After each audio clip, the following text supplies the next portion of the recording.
initiated by Russia by the initiative of President Vladimir Putin when he talked to his counterpart Ilham Aliyev, the Azerbaijan counterpart. And what is now understood is that the plane that was carrying the Embraer 190 aircraft of the Azerbaijan Airlines came under fire from anti-aircraft guns potentially of the Russian air defense system while flying over the Caspian Sea. And the reasoning that has been looked at is that at the time, Grozny, Mozdok and Vladikavkaz were the three areas which were seeing repeated attacks by unmanned aerial vehicles or UAVs, also known as drones colloquially, of the Ukrainian armed forces, and which is why the aircraft and anti-aircraft defense systems were activated, and potentially this is a case of misfire. And now under this there is an investigative committee of Russia that is looking into the matter, and a criminal case under Article 263 of the Criminal Code has also been opened. So Russia is now officially investigating the case, and it is a clear sense of perhaps admission and solace and offering a full cooperation by the Russian President Vladimir Putin, who on his own initiative has now reached out to Azerbaijan authorities and has a conversation with the head of state of Azerbaijan vis-a-vis the entire incident. Just to give a quick reminder to the viewers of what happened, it was on December 25th when the Azerbaijan Airlines Embraer 190 aircraft came under fire allegedly over the Caspian Sea from Russian air defense systems. Total 67 people were on board that aircraft. 29 of them have survived the crash when the plane made an arrested attempt of landing in an emergency situation in Aktau. And when the plane landed, around 29 people survived. The fuselage was snapped into two, and we also saw that the tail was overturned, and about 29 people survived the crash. The pilots have also been given a lot of credit. So now Russia and Azerbaijan cooperating on the matter, and as early indications were brought out from both US and Ukraine, perhaps the suspicion that Russian anti-aircraft guns were behind this unfortunate incident are true. Gesu. Right, Krutharth. In fact, we know from reports that the airplane had flown hundreds of miles off its scheduled route and then ended up crashing on the opposite shore of the Caspian Sea. Krutharth, tell me more about this. Now that Russia has taken the onus, President Vladimir Putin has spoken to the Azerbaijani president.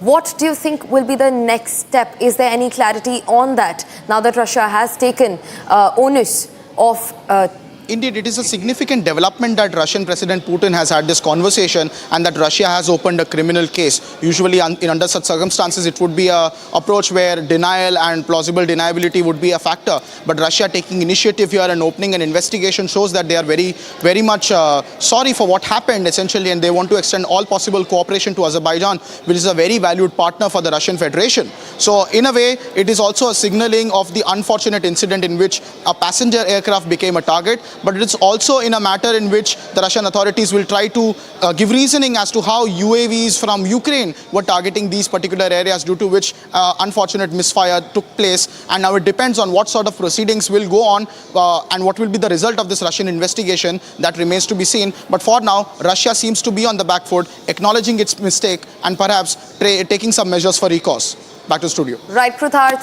Again, I would like to get like a quick roundup of how the crash happened, where did it exactly happen, and how many people survived the crash. The death toll has made the case extremely severe, which is why I think that even if the Russian side has taken onus, that probably is not enough. And while the next step is awaited, please give our viewers a quick roundup of what went down with the plane crash. It was an Embraer 190 aircraft of the Azerbaijan Airlines that was en route to Grozny, the capital of the southern republic of Chechnya in Russia. And the passenger aircraft came under heavy fire allegedly around the Caspian Sea area, following which it made multiple attempts of an emergency landing. We have seen the dramatic visuals in which the plane, in its almost final approach of landing, the pilot is attempting, and he manages to have a rough crash landing, and the fuselage breaks into two parts. About 67 passengers were on board, including 5 crew members. And as far as the latest death toll numbers coming in from Russian agencies, there are about 28 to 29 survivors who have survived this. Last time we checked, there were about 9 people who were in critical healthcare condition.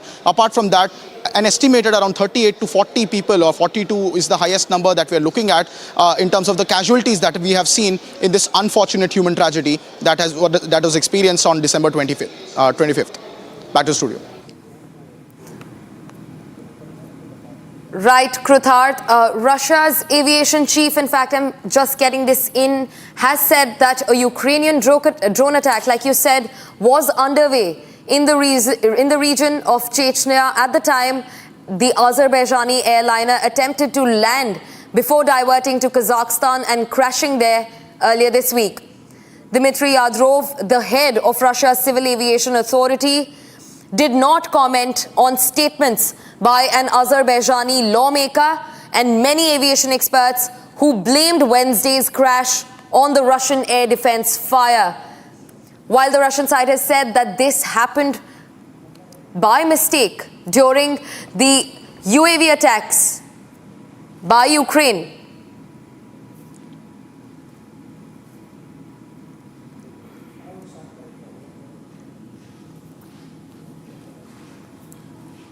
Russia has taken responsibility.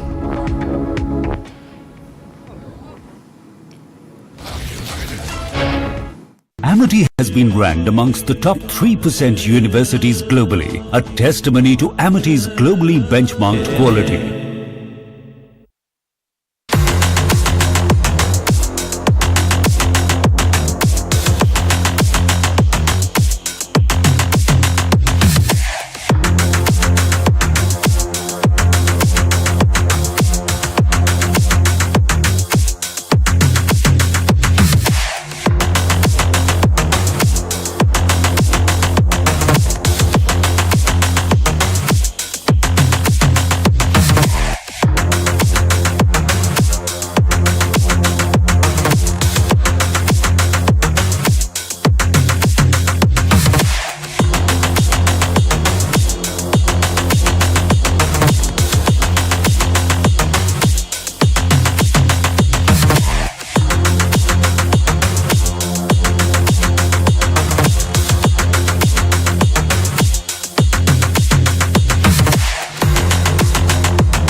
Cabinet ने प्रस्ताव पारित कर दिया था कि हजार रुपए हर महिला को दिए जाएं, लेकिन मैंने कहा था कि चुनाव जीतने के बाद इसको बढ़ा के हम 2100 रुपए हर महिला को देने शुरू करेंगे। आम आदमी पार्टी ने जैसे ही रजिस्ट्रेशन करना चालू किया, इतनी लंबी लाइनें लगने लग गई, लोगों में इतना उत्साह था, लोग बहुत खुश थे और लाखों लोगों ने, चंद दिनों के अंदर लाखों लोगों ने इसका रजिस्ट्रेशन किया।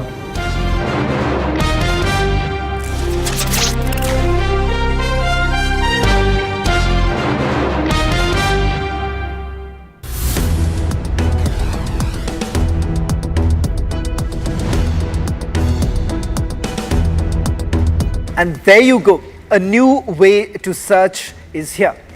Now you can quickly get an answer without leaving your feed. Circle to search with Google using your Samsung Galaxy S24 Ultra.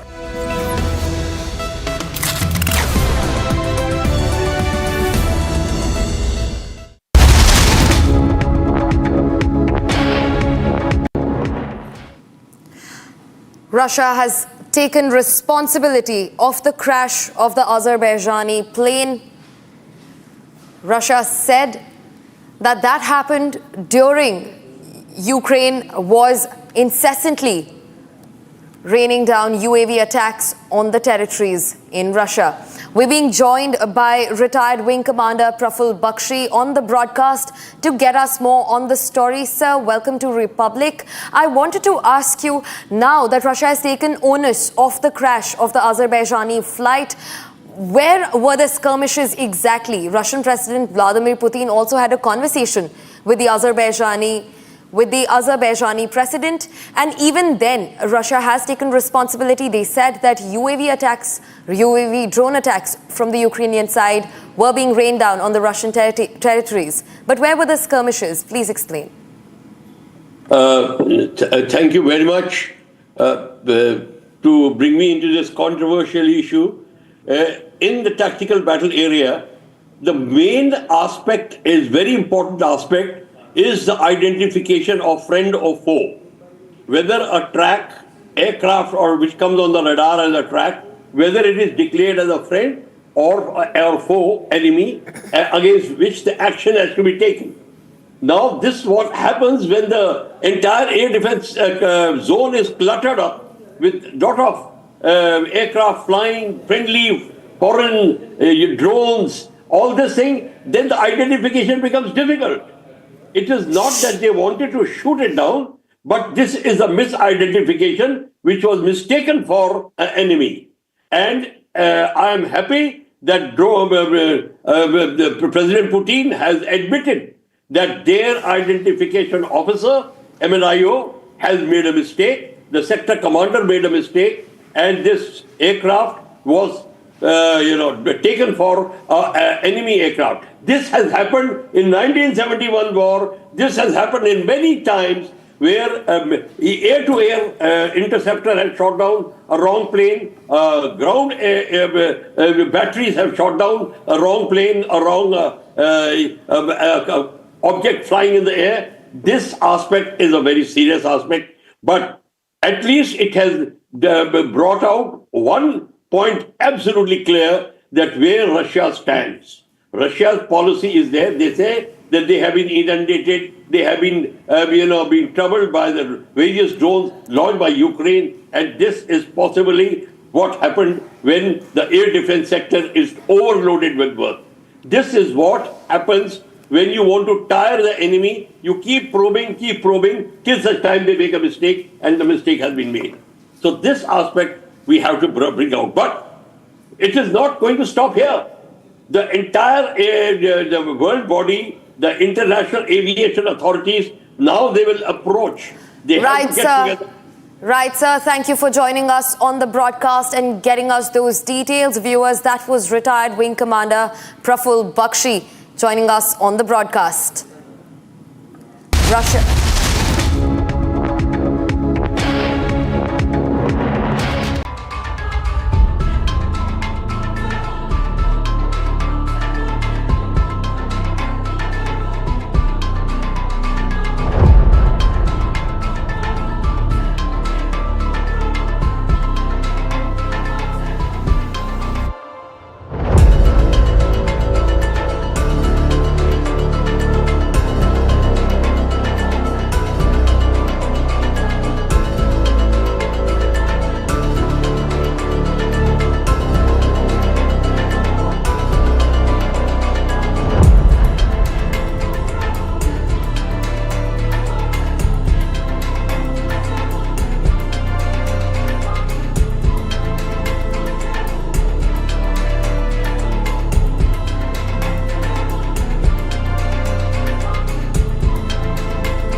I didn't see the incident, but these things happen in the cricket ground. You've got to accept it, carry on, see that the game goes on. That's important. Yeah.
summarize it for you.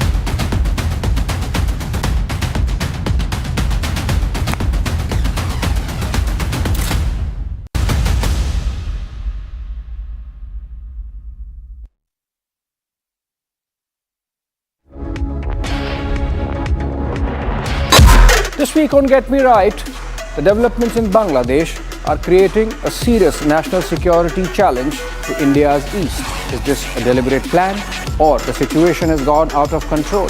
Also, Donald Trump is creating diplomatic ripples even before he takes charge. What's with his territorial claims over the Panama Canal, Canada and Greenland of Denmark? And finally, going by the sheepish response of Denmark to Trump, is Europe in perpetual decline? Is Europe turning into a failed engine of global growth? Join me this Saturday and Sunday, your favorite deep dive show, only on Republic TV.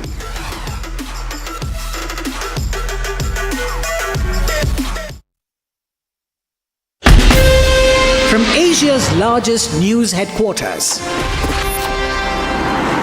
setting the agenda for Bharat.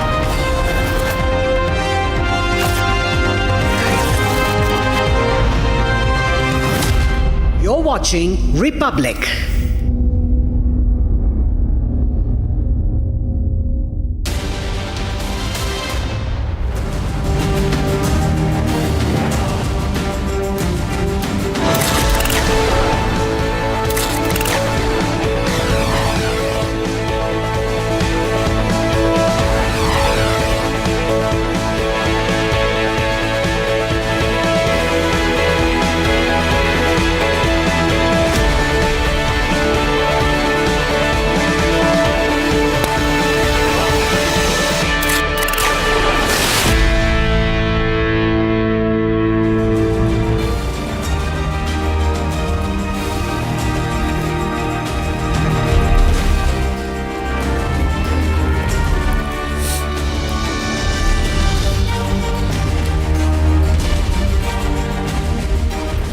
Thank you for joining us on This is Exclusive. I'm Niranjan. It's 7 p.m. We are breaking a story from Russia, a conversation between the Russian President Vladimir Putin and his Azerbaijani counterpart on the crash that took place of the Azerbaijani Airline that crashed in Kazakhstan. Russia has apologized, but are they owning up? Does an apology mean that they are owning up for shooting down the plane? There were pictures that indicated that perhaps the plane was shot down. We're looking at that story closely on This is Exclusive.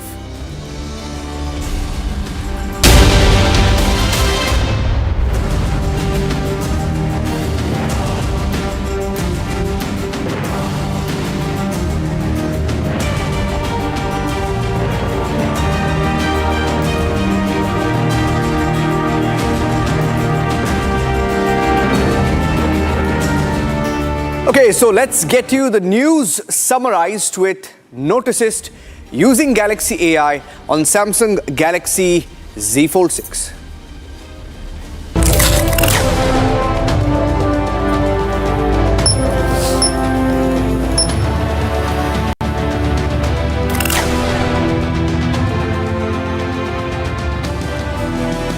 Pranab Mukherjee's daughter, the former president's daughter Sharmishta, says there was no CWC meeting for her father, questions the Congress party and the treatment that was given to the late president.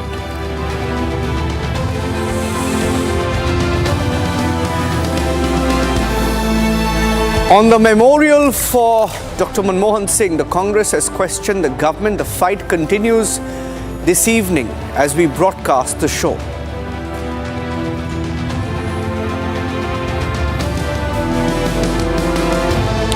High Court pulls up the Stalin government in Tamil Nadu on the Anna University sexual assault case.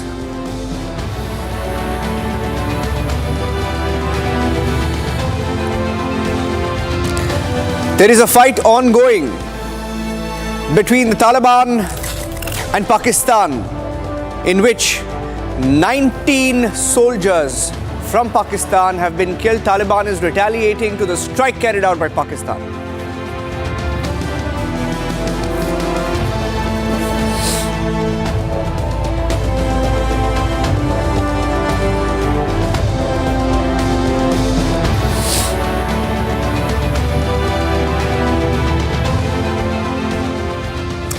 That was the news summarized with Note Assist using Galaxy AI on Samsung Galaxy Z Fold 6. Now let's start our big story on This Is Exclusive. All right, ladies and gentlemen, the focus this hour is on the plane crash in Kazakhstan. It was an Azerbaijani airline which was carrying passengers and was shot, according to reports, shot over the Russian airspace, and the plane crashed in Kazakhstan. There were many survivors, many people were killed as well. But the story right now is that there's been a phone call between Vladimir Putin, the Russian president, and his Azerbaijani counterpart. Even though there is an apology, and the apology is coming because we're picking up more details here on Republic TV. I'm picking up more details of a conversation where Russians have also said that Azerbaijani passenger plane was repeatedly trying to land at the airport of the city of Grozny. Now, why is this important? At the time, the Grozny airport was also coming under attack. It was coming under attack, and there were reports that perhaps that plane was also shot down. Now, look at these pictures. I want to show you the pictures on this screen right now, ladies and gentlemen. If you look at these pictures on your screen, these were images of the plane, the tail of the plane that crashed, and these holes suggesting that perhaps the plane was shot while in the skies. The plane was shot. Let me look at these pictures again. These are bullet marks, perhaps, or air defense systems that were perhaps retaliating. Now, when a plane crashes, this is not the kind of damage that you see on the remaining parts of the plane that were not destroyed in the crash. The plane was struggling in the air and trying to land in the Grozny airport. And from the details we've picked up in the call between Russian President Vladimir Putin and his Azerbaijani counterpart Ilham Aliyev, they have also noted, the Russians have also noted and mentioned that the passenger aircraft was trying to land at the airport of the city of Grozny. And there are details available that in Grozny, Mozdok and Vladikavkaz, attacks were being carried out at that time by Ukrainian unmanned aerial vehicles, UAVs or drones, and Russian air defense systems were repelling those attacks. So why did Vladimir Putin apologize? That's the big question. Now, Russian sources are also qualifying Putin's apology while saying that he only apologized for the incident taking place in Russian airspace. But Russian sources are saying he's not really apologizing for the crash itself. Right? So let me go across to Wing Commander Praful Bakshi and Group Captain Agustin Vinod also joining us. Group Captain Agustin Vinod, if you're there, I'm finding it a little intriguing that they would apologize. I mean, why would Vladimir Putin apologize if Russia hadn't done anything? Will he be merely apologizing if it were not for the bullet marks? We mentioned those bullet marks, if not for the bullet marks that you see on the tail here. Right? They're also saying that the Russian air defense systems were responding at that time to a Ukrainian UAV attack. What do you make of this phone call, the apology, and the Russian denial that they really shot it down?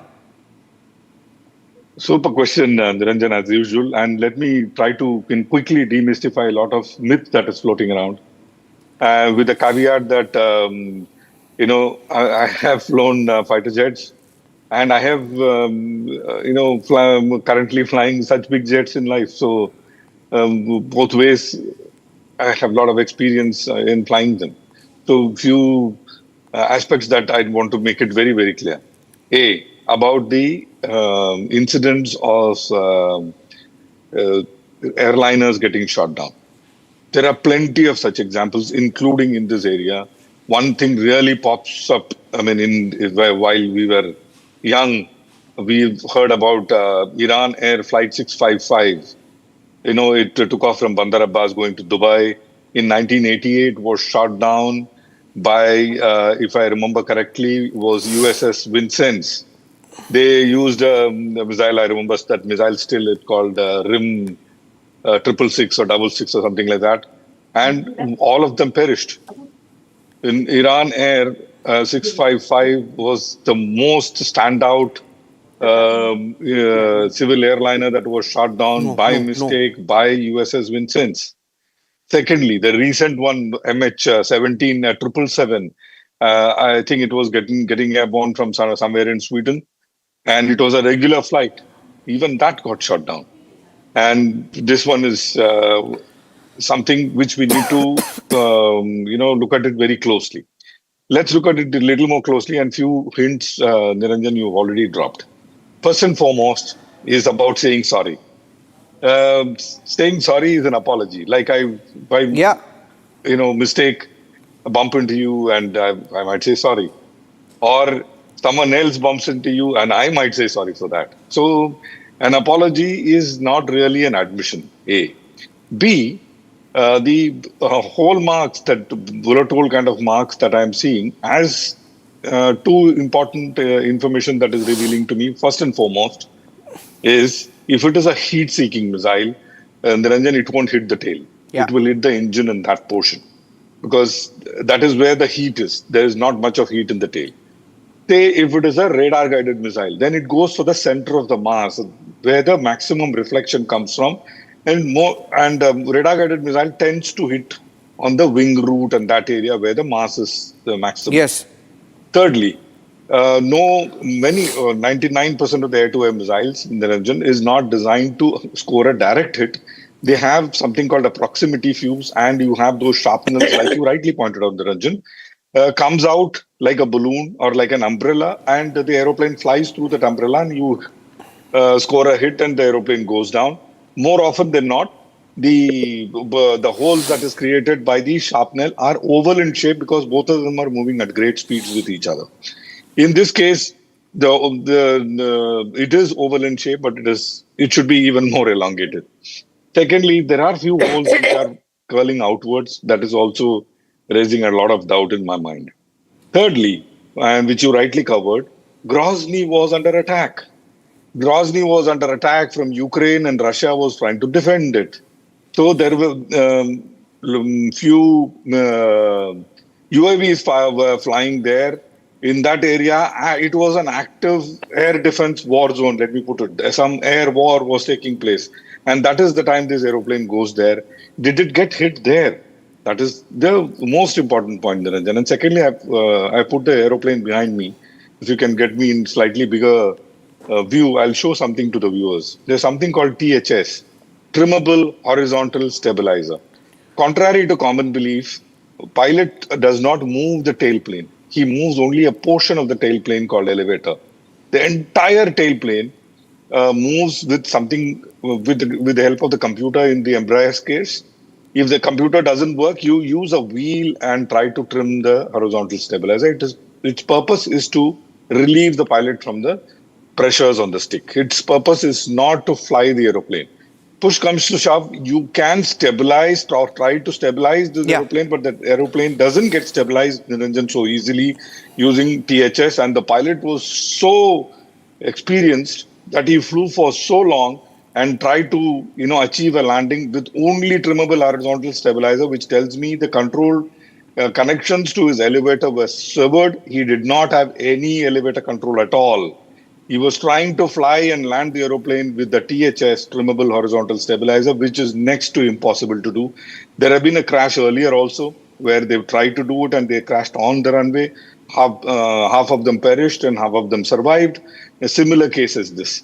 If you look at the entire flight path, I'm sure your team has it. You can pull it up on the screen. Yeah. It goes up and down and up and down. It is because of the removable horizontal stabilizer with which the pilot is trying to fly the aeroplane.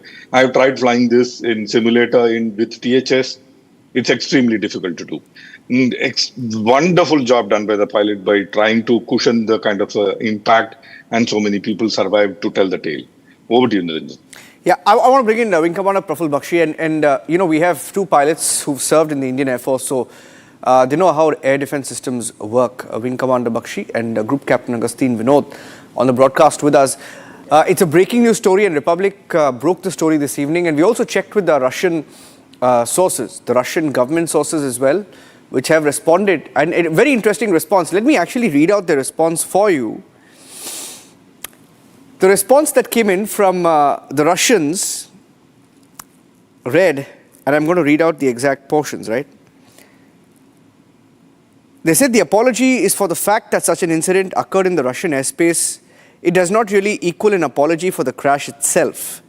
And just for the record, he apologized for the fact that such an incident took place in the Russian airspace, not for the crash. Please mind the nuances, right? I'm wondering, why did they agree to an investigation then? Wing Commander Bakshi. Thank you very much. As I told you, said in the earlier program, the question is, if he's rendering an apology, it's not very clear. No, these are play of the words. No, there are a lot of semantic errors, being observed here. Whether he's apologizing or whether he's feeling sorry about the crash or whatever he's saying it. But the question is absolutely clear. Let's forget about what he means or not. But it happens. When it is in tactical battle area, this aircraft is flying, there's a lot of ground fire is coming. And if, as we have been told, he was turning and he had made an orbit also on that area, the ground fire must have hit him. That's why you find the fire holes parallel to the fuselage. That is how it is. Instead of coming from the bottom to up, it is because when he is turning, he must have hit the side. Quite okay. But what we must also understand that Korean airliner which was shot down by Russians, the Swedish airliner which was shot down, the Vincent case as the Group Captain Vinod has just brought out. Yes, it was all misidentification. In fact, it was a total misidentification as far as the captain of the Vincent, who got an awarded for it, also shooting an Iraqi airline. We tell you that head of the state, when they come up, they never come up with a complete statement. Putin is not coming up with a clear statement as to what he means to say. But we also must understand as professionals that this can happen. It has happened in our Indian airspace where people have got hit. I have got hit in Kalai-Kota air-to-air firing, taking fighters overseas. I've got holes in my aircraft. That's right. It can happen. But that is not as somebody was trying to shoot me or shoot somebody else. But this aspect, we must be very clear that what Putin has tried to say, there's a lot of hidden meaning behind it. And probably he's trying to say that please don't play around with me or else you know what's going to happen next. Is he trying to say that? Or is he trying to say he's genuinely sorry? Probably it at the moment, complete inquiry will tell us. But as Captain Vinod had also said, that the pilot which was trying to lay, there has been a case in Indian Air Force where a pilot has actually, so that can possibility. So in this total thing, let the inquiry be over. Then only we will come to know what. Wait, I'll get you back on Group Captain Agustin Vinod, because I'm getting in some breaking pictures right now from the national capital. I'm cutting across live to that on This Is Exclusive. Let me go across straight. As Prime Minister Modi has just met India's chess prodigy, the world's youngest chess champion, Dommaraju Gukesh. Prime Minister Modi has met the world champion Gukesh, who is the second Indian after Vishwanathan Anand to win the world title. Gukesh defeated China's Ding Liren in Game 14, and we have pictures of the Prime Minister meeting the world's youngest chess champion. The 18-year-old grandmaster who became a world champion also gifted the Prime Minister, look at that, the pictures on your screen here.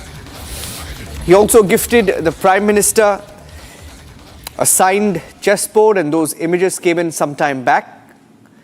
A lovely picture there. Gukesh comes from a very humble background. His family has worked, has strived hard to ensure that their son becomes a chess champion at such a young age. An inspirational story.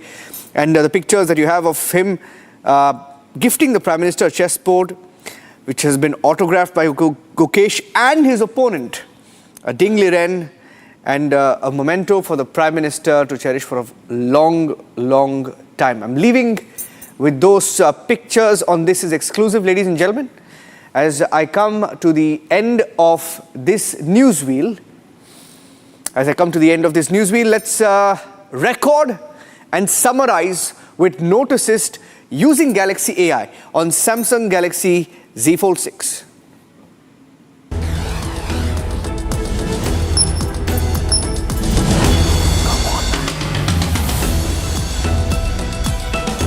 Russian President Vladimir Putin has apologized to his Azerbaijani counterpart for what he called a tragic incident following the crash of an Azerbaijani airliner in Kazakhstan that killed 38 people. In an official statement, the Kremlin said that air defense systems were firing near Grozny on Wednesday due to a Ukrainian drone strike, but stopped short of saying one of these hit the plane. A US official and an Azerbaijani minister also made separate statements blaming the crash on an external weapon, which is now come into focus.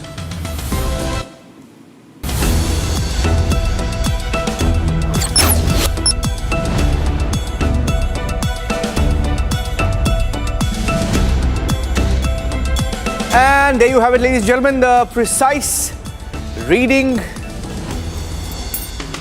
of the news in a simpler format using Galaxy AI on Samsung Galaxy Z Fold 6.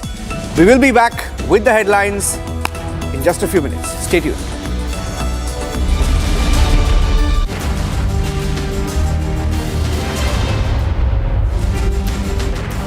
Amity has been ranked amongst the top 3% universities globally, a testimony to Amity's globally benchmarked quality.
Well, I love that avatar of mine. Ignite your imagination with Portrait Studio feature powered by Galaxy AI on your Samsung Galaxy S24 Ultra, and self-portraits instantly turn into incredible work of art. Galaxy AI is here.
Güllü koyan çeksin.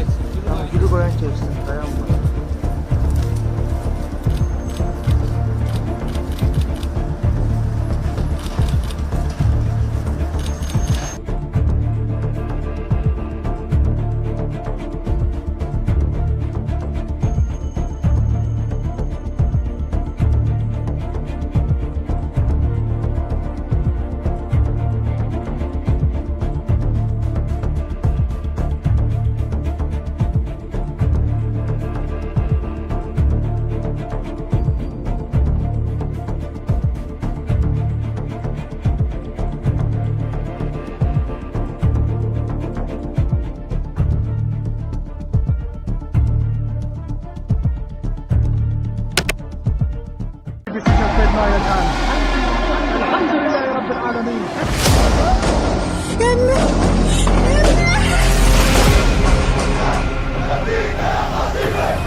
Hi there, welcome back to your favorite deep dive show on stories contemporary and consequential.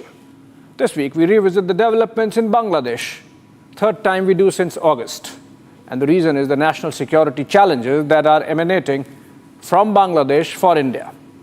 Very real threat to our northeast. Let's look at those. Second, true to his self, President-elect Donald Trump is redrawing the US foreign policy map even before he takes over. This week, he has sought to purchase Greenland from Denmark, threatened taking over of the Panama Canal, and repeated his jibes at Trudeau and Canada yet again. It's an interesting lineup of contests shaping up with consequences for global trade and politics. And the response of Denmark to Trump's swipe is symptomatic of what's happening in Europe, or what's ailing Europe. The continent is increasingly looking like it is in decline. As we close the year with this edition, we take a hard look at the phenomenon and the consequences of the decline of Europe on Europeans and the rest of the world. Let's get going.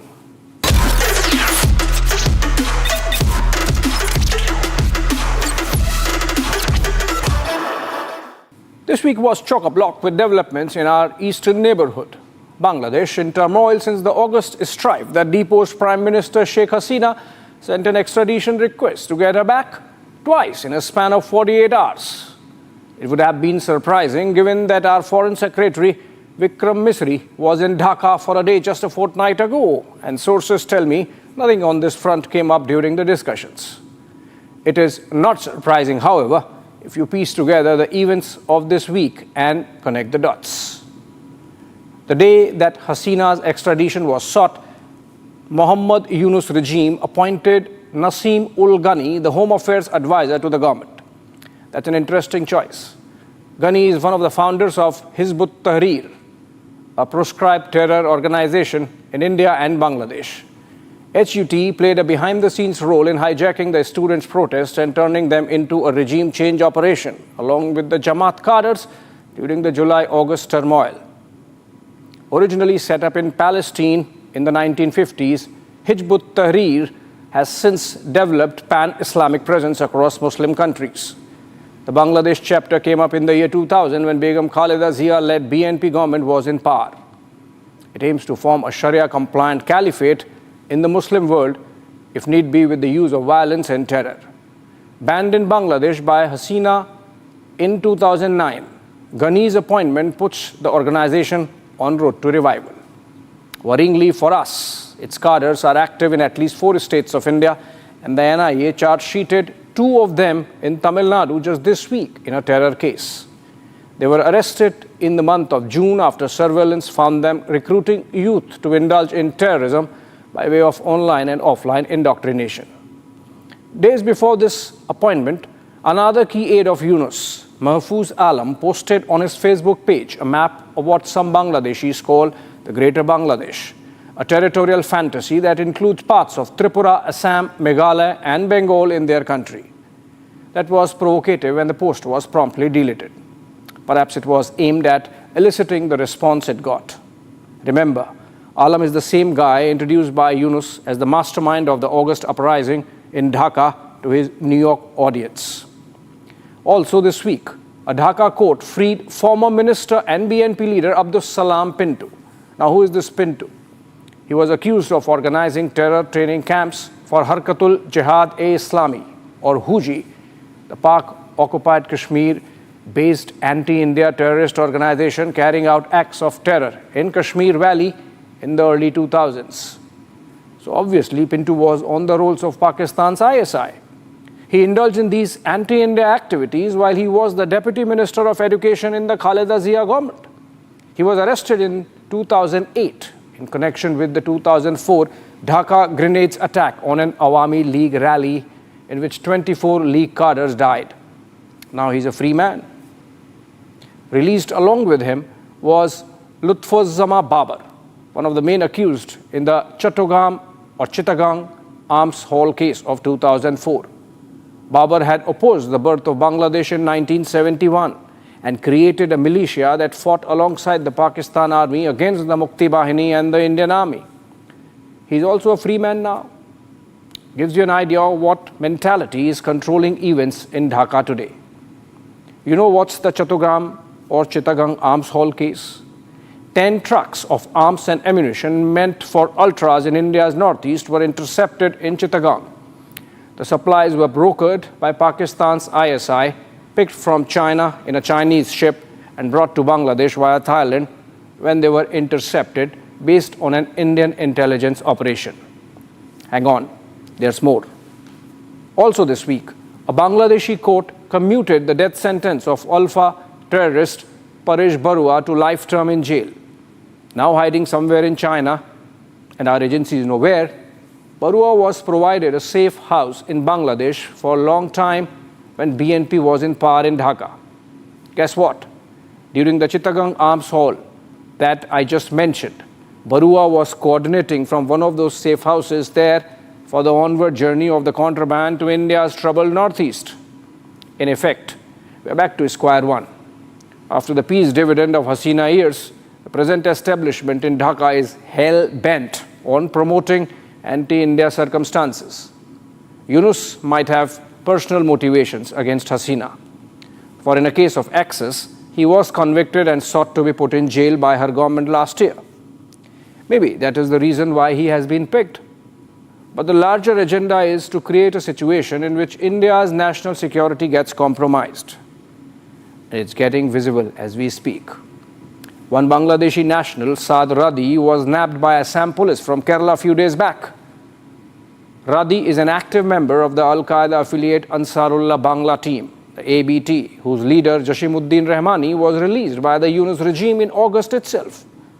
He had entered India, Radi, in November with the objective of activating ABT sleeper cells in Assam and Bengal. 8 others were nabbed along with him by the Assam police and have admitted to plans to activate sleeper cells through places like Murshidabad and Falkata and Dhubri with the objective of carrying out terror activities. The fact that he was caught from Kerala shows how deep the support system exists for these Bangladeshi radicals, compromising India's national security. Just a day before the Assam STF busted this terror module, 5 Jamaatul Mujahideen Bangladesh JMB terrorists were apprehended from Kokrajhar and Dhubri districts, again a banned organization. The Assam police operation gives you an idea of the kind of hawk's eye our agencies are keeping on activities originating out of Bangladesh. They better be warned, for we know a lot more perhaps than we are showing at this stage. India won't brook any compromise with its national security, and more importantly, given the danger to her life, extraditing Sheikh Hasina is out of question. Moving on. President-elect of the United States, Donald Trump, is having fun ahead of his inauguration, redrawing the American foreign policy.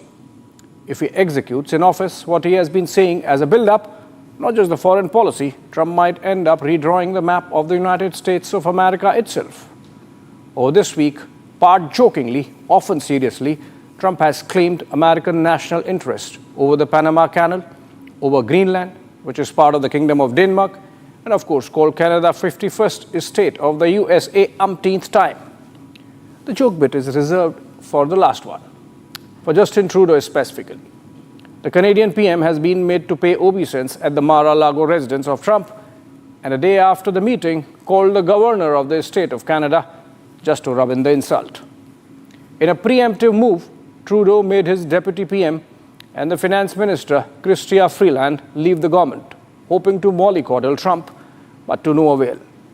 Trudeau's in permanent crisis mode from here or till he's ultimately phased out early next year. There's a third no-confidence motion against him, with 50 Ontario MPs calling for his removal this week.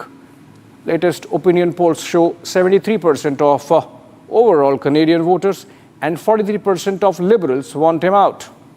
Ally NDP under Sikh radical Jagmeet Singh, for whom Trudeau has taken Canada's relationship with India on a limb, has decided to vote against him when the parliament meets after winter holidays.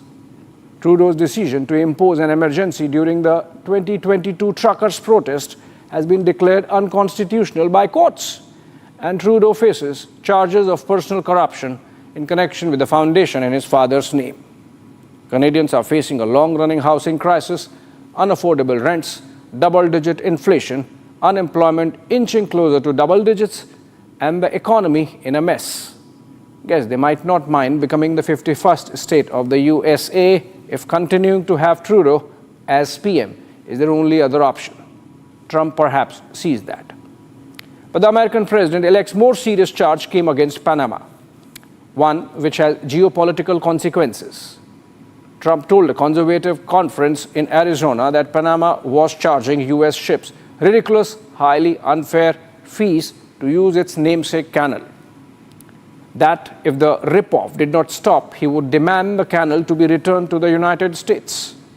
Trump added he did not want the Panama Canal falling into the wrong hands and specifically cited China, which has significant interests in the waterway. The comment on Panama was not off the cuff. A day before, Trump had posted on his social media that the canal was a vital national asset for America. In fact, in September last year, he mentioned taking back Panama Canal to Tucker Carlson in a podcast. Why is it weighing so much on Trump's mind? That's where American geopolitics comes in. The 81 kilometers long channel connects Pacific Ocean with the Atlantic, providing a narrow passage for the ships carrying much of American trade. Originally a French initiative, the Americans took over the construction sometime in 1885 after the French failed. The engineering marvel had claimed over 35,000 lives in its making, mostly to malaria and yellow fever that plagued the wooded Central American geography at that time. The ownership of the canal was handed over to Panama by the Carter administration in 1977, and there's a neutrality agreement that keeps the passageway open to international traffic. Over 14,000 ships pass through it annually, carrying 5% of global maritime trade. 75% of the US $270 billion per annum freight through Panama is either import to or export from America, irrespective of which country's ships are carrying it. Now here's the catch. The Chinese are the second biggest users of the canal after the United States and have backed it up with investments in Panama. The impact of Chinese presence can be gauged from the fact that in 2017, Panama cut its diplomatic ties with Taiwan and declared it a part of China. Obviously, for the Americans, the threat of Chinese presence in their backyard is both geo-economic and geostrategic. China, on its part, was quick to jump in with a statement by its embassy saying it recognizes the canal as the sovereign territory of Panama and that the canal shall remain a permanently neutral international passageway. It is unlikely that we are going to see any military action on the Panama front. The government might tweak the tariffs, which the deal-maker Trump might like. Ultimately, this posturing could just be another pressure point to leverage in the overall trade war that Trump is planning. President Trump's next territorial claim, however, is the one that has created the biggest diplomatic ripples.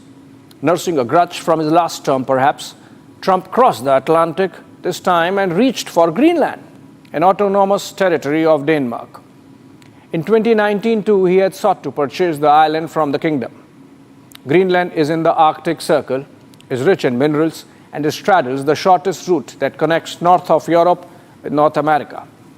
That explains the geostrategic importance of the real estate occupying Trump's mind. A peaked Danish government said it was not up for sale.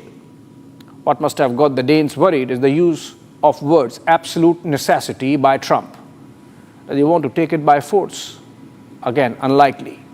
But as in the case of the Panama Canal, so here, the overarching concern seems to be national security. If China is the bugbear in the former, Russia is a clear and present danger in this case. The reason why the United States maintains a strong airbase with a Space Force component on the island. Back in 2019, on a similar refusal by Mette Frederiksen, Danish Prime Minister, a miffed Trump had cancelled his Denmark trip, leading to a bit of a diplomatic froth across Europe. The idea of the US buying Greenland, in fact, goes back to the early 1900s, when a rising America had thought of securing its sea lanes by purchasing that huge mass of ice. Harry S. Truman again toyed with the idea during the war years of 1940s, but was subsequently abandoned till Trump raised it again in 2019. Now, Denmark, I looked forward to going, but I thought that the Prime Minister's statement that it was absurd, the idea was nasty. Like in the case of NATO, Trump perhaps wants Denmark to pay for its security rather than actually buy into the expensive European welfare system that Greenlanders are used to at Denmark's expense. More likely, it is just that pressure tactic. As if on cue, hours after Trump's shout-out, the Danish government announced a huge defense boost for Greenland security that included a couple of drones and 2 dog sled teams. Perhaps the Danes believe those Great Danes would suffice for a Normandy-style storming just in case Trump presses the button. It sounds comic, but for the fact that it's part of a larger tragedy panning out in Europe, that of its decline. That takes us to our third segment. In his first salvo at the European Union, Donald Trump took Brussels in a pincer, announcing either it buys more US oil and gas to balance trade or be ready to face tariffs. I told the European Union that they must make up their tremendous deficit with the United States by the larger scale purchase of our oil and gas. Otherwise, it is tariffs all the way, Trump wrote on his Truth Social platform on Friday. EU scurried for cover. Both President Ursula von der Leyen and ECB head Christine Lagarde asked member countries to buy more from USA, both energy and other US-made stuff. The threat has worked. EU had, in fact, preemptively increased buying of US LNG this past month, anticipating Trump tantrums. US is already the largest supplier of LNG to EU, accounting for 48% of the total supplies against 16% from Russia this quarter. While this gives you an idea of the kind of impact a mercurial Trump is already having, it also speaks volumes about the situation Europe finds itself in. From a sheepish response of Denmark to the EU leaders calibrating their conduct even before Trump takes office. There's a reason why the US would boss around Europe, Trump or no Trump. In 2008, the two economies were largely equal in size at roughly US $14 trillion. Today, the United States stands at 28 trillion, 50% more than EU's 19 trillion. Nothing exemplifies Europe's economic slide better than the Volkswagen crisis. Europe's biggest employer in Europe's biggest economy, Germany, announced in September that it was contemplating shuttering down 3 of its car manufacturing units to ward off bankruptcy. Europe has lost the edge in industry and technology. Take a look at the top 10 tech companies of the world by market cap. 1 to 7 are American corporations, 8th is Taiwanese, 9th is Chinese, and 10th from South Korea. There are only 4 European companies in top 50 global big tech list. The first in the list appears at number 13 for Europe, then comes SAP at 18th, and then Schneider at distant 30. Another stat. There's not a single company in the European Union with a market cap of over 100 billion euros which has been set up from scratch in the last 50 years. European businesses are plagued with lower profits, slower revenue growth, and much lesser R&D spends vis-à-vis their American counterparts. There's no Silicon Valley parallel in Europe. Hemmed in by national boundaries, the market size limitation is compounded by layers of national rules, policies, and laws, and consequent compliance burden. And then there is the ideological cholesterol by way of postmodernist regulation, from climate change to woke accent on diversity, from strict labor laws to consumer-centric competition policies. While there's a certain idealism that guides those positions, together they have had an impact of stifling innovation and making corporations scoot for cover. Add to it the aging demographics, labor shortages, immigrant dependencies, and related civil strife due to the uncontrolled migration. And Europe presents a picture of an economy gone sick. Listen to this right-wing leader, Alice Weidel, taking Olaf Scholz to the cleaners for the situation in Germany in Bundestag. Die Bürger haben ganz genau begriffen, dass ihre Politik Wohlstandsvernichtung, Deindustrialisierung, Massenmigration und Verlust der inneren Sicherheit bedeutet. Sie sind der Kanzler des Niedergangs, Herr Scholz.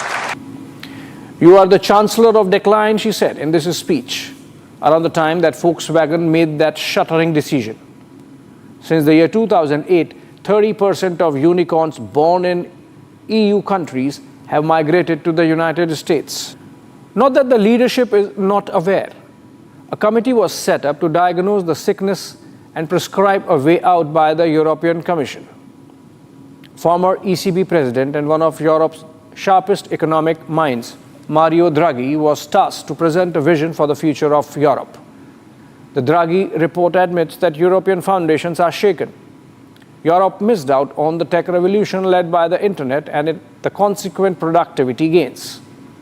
It predicts a dire picture of Europe struggling at present levels of GDP even by 2050 if drastic measures are not taken. Imagine the morass Europe finds itself in, that Draghi says in his report. A resuscitation of the economy would need capital infusion 3 times that of the Marshall Plan in scale. I quote, "There's an existential challenge. We have to choose. If we don't, we would be forced to choose. We would need to scale back our ambition on many fronts, from development at home to independence on the world stage." Draghi muses. It is likely that most EU leaders concur. Among prescriptions is closing the innovation gap with US, China, doing something to reduce energy dependence on the rest of the world. Except for Norway, Europe does not have much of its own energy reserves, and addressing this issue is going to decide the future effectively, admits Draghi. We should abandon the illusion that only procrastination can preserve consensus. In fact, procrastination has only produced slower growth. We have reached a point where without action, we will have to either compromise our welfare, our environment, or our freedom, he concludes. The diagnosis is scathing and the medicine is strong, said Chatham House on the report. But there's a bigger crisis above all, the crisis of leadership and confidence. There's an absence of self-belief. The Supreme Court in Romania countermanded the national election last month, citing TikTok manipulation. Yes, the topmost court of Romania in Bucharest ruled that the election was hijacked by TikTok videos of the right-wing leader who was in the lead. Europe looks tentative, little lost. As we head into the new year, there's a certain self-doubt and confusion that afflicts the bloc.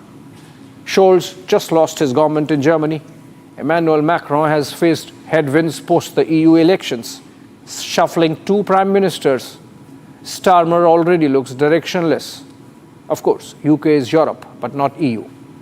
This crisis of self was encapsulated by the only leader of Europe who seems to be sitting pretty. Italian Prime Minister Giorgia Meloni, while addressing the Atlantic Council in New York on the sidelines of the UNGA. Listen in. This analysis was focused on Meloni's Western nationalism.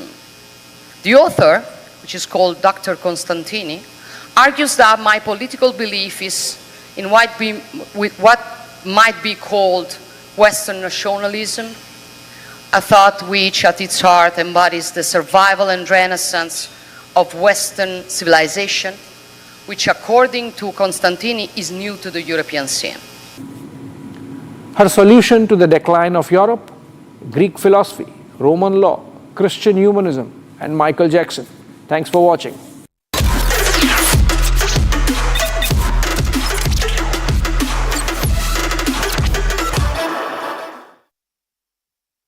Amity has been ranked amongst the top 3% universities globally, a testimony to Amity's globally benchmarked quality.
The unprincipled Congress party has always, in a very petty and vindictive manner, insulted and humiliated even prime ministers and presidents who hailed from their own party even after their demise. Today we have seen in the most unbecoming way how the Congress party unsuccessfully has tried to politicize the demise of Dr. Manmohan Singh ji.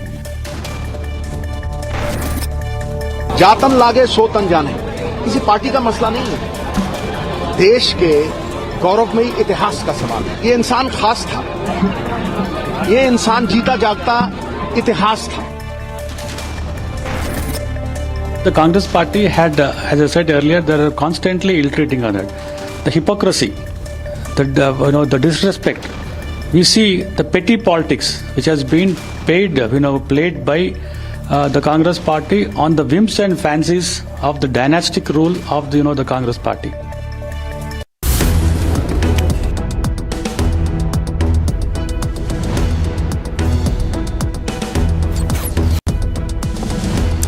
When in the newsroom, it is not that simple to summarize a story that is breaking. With the Notices feature powered by Galaxy AI on Samsung Galaxy Z Fold 6, you can make a long story short and format it into a clear, easy to review summary. Galaxy AI is here.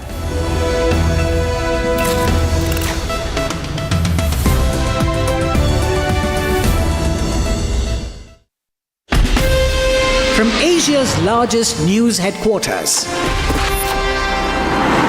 setting the agenda for Bharat.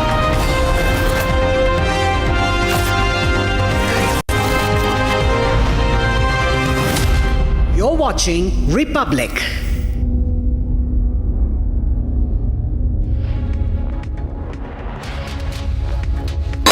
This week on Get Me Right, the developments in Bangladesh are creating a serious national security challenge to India's east. Is this a deliberate plan, or the situation has gone out of control? Also, Donald Trump is creating diplomatic ripples even before he takes charge. What's with his territorial claims over the Panama Canal, Canada and Greenland of Denmark? And finally, going by the sheepish response of Denmark to Trump, is Europe in perpetual decline? Is Europe... Setting the agenda for Bharat.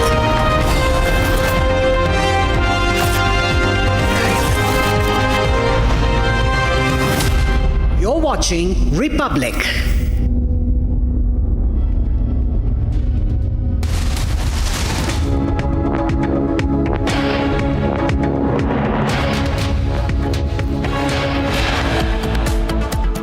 अपने परिवार को छोड़कर देश के किस नेता, बड़े नेता को सम्मान दिया है और न ही उनके साथ न्याय किया है, चाहे वो कांग्रेस पार्टी से हो या विपक्ष से हो। Government settles the debate on Manmohan Memorial, calls Rahul Gandhi's politicization of Dr. Singh's death shameful.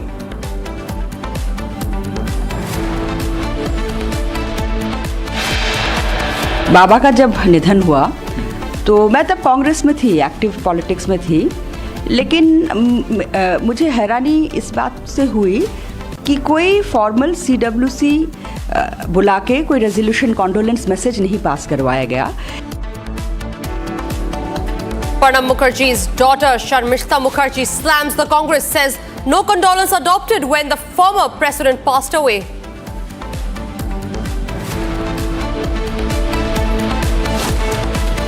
Madras High Court takes suo motu cognizance of the Anna University campus assault case, directs government to furnish 25 lakhs compensation to the victim.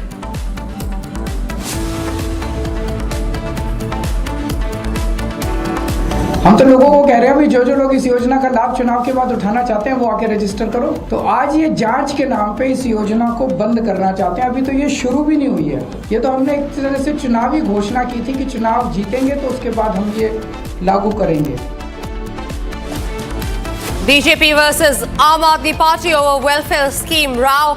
Aam Aadmi Party says that the Congress and BJP together are trying to stop the schemes to reach to the people of Delhi.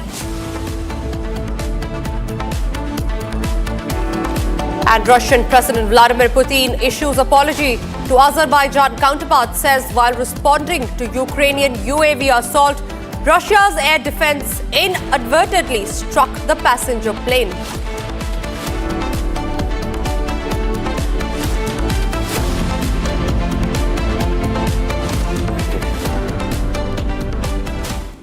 And yes, the top story that we start this edition with is coming in from the national capital, where there is politics over Manmohan Memorial. Now, in a late-night development, the centre agreed to allocate space for a memorial for late former Prime Minister Manmohan Singh after dispute erupted between the BJP and the Congress.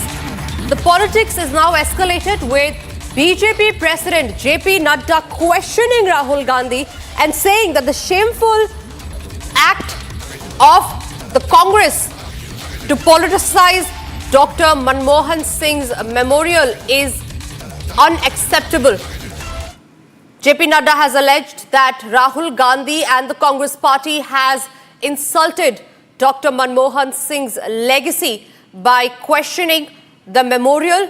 We also have that reaction coming in from BJP President JP Nadda. Let's listen in. ये वास्तव में बहुत ही दुर्भाग्यपूर्ण है कि कांग्रेस के पूर्व अध्यक्ष राहुल गांधी और वर्तमान में अध्यक्ष मल्लिकार्जुन खड़गे जी देश के पूर्व प्रधानमंत्री सम्माननीय मनमोहन सिंह जी के दुखद देहावसान पर भी राजनीति करने से बाज नहीं आ रहे हैं। कांग्रेस के इस घटिया सोच के लिए जितनी भी निंदा की जाए वो कम है। कांग्रेस जिसने डॉक्टर मनमोहन सिंह को जीते जी कभी भी वास्तविक सम्मान नहीं दिया, अब उनके सम्मान के नाम पर राजनीति कर रहे हैं। ये वही कांग्रेस है जिसने पीएम मनमोहन सिंह जी को के ऊपर सुपर पीएम के रूप में मैडम सोनिया गांधी जी को बिठा करके पीएम पद की गरिमा को धूमिल किया, उसे नीचा दिखाया। यही नहीं, पीएम मनमोहन सिंह जी का अपमान जिस तरह से राहुल गांधी ने अध्यादेश ऑर्डिनेंस को फाड़ करके किया था, इसकी कोई दूसरी मिसाल नहीं दिखने को मिलती है। और आज वही राहुल गांधी पूर्व प्रधानमंत्री स्वर्गीय मनमोहन सिंह जी के मौत पर भी राजनीति कर रहे हैं। गांधी परिवार ने अपने परिवार को छोड़कर देश के किस बड़े नेता को सम्मान दिया है और न ही उनके साथ न्याय किया है, चाहे वो कांग्रेस पार्टी से हो या विपक्ष से हो, चाहे वो बाबा साहब अंबेडकर हों, देश के पहले राष्ट्रपति राजेंद्र बाबू हों, सरदार पटेल हों, लाल बहादुर शास्त्री जी हों या फिर पीवी नरसिम्हा राव जी हों, प्रणब दा हों, सीताराम केसरी जी हों, श्रद्धेय अटल बिहारी वाजपेयी जी हों, अन्य दूसरे किसी भी बड़े नेता को कांग्रेस और गांधी परिवार ने सदैव उनका अपमान किया है। कांग्रेस नेताओं और उनके समर्थकों ने तो श्रद्धेय अटल बिहारी वाजपेयी जी के देहावसान पर के बाद भी उनका अनवरत अपमान किया। इसके कई उदाहरण मौजूद हैं। पूर्व प्रधानमंत्री आदरणीय मनमोहन सिंह जी की समाधि के लिए आदरणीय प्रधानमंत्री श्री नरेंद्र मोदी जी के नेतृत्व में सरकार ने जगह भी दी और परिवार को सूचित भी किया है, फिर भी कांग्रेस झूठी खबरें फैला रही है। वैसे कांग्रेस का इतिहास याद रखने की जरूरत है।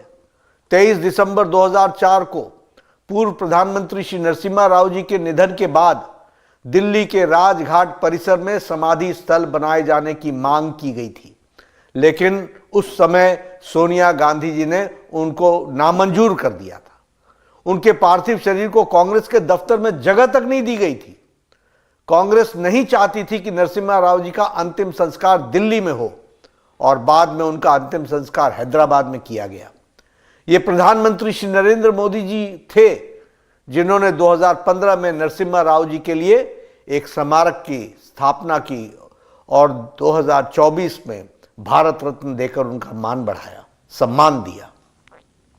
जब 2020 में पूर्व राष्ट्रपति भारत रत्न डॉक्टर प्रणब मुखर्जी का निधन हुआ तो कांग्रेस कार्य समिति द्वारा शोक सभा बुलाने के भी जहमत नहीं उठाई गई।